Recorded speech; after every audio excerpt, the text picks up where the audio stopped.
নমস্কার। আজ বানাবো আমার পছন্দের জল লাউয়ের চচ্চড়ি।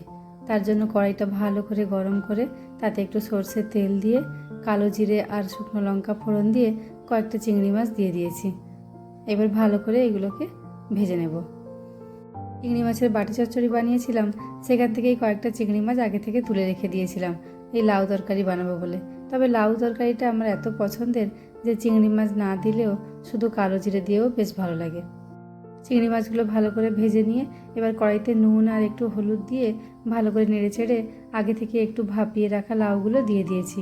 আমি রান্নার সুবিধার জন্যই আগে থেকে লাউগুলো একটু ভাপিয়ে নিয়েছিলাম।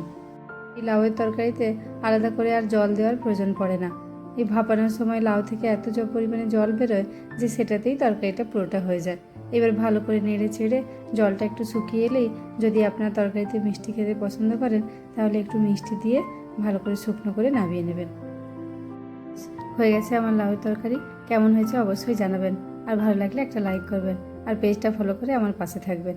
আজ তাহলে রাখি, নমস্কার।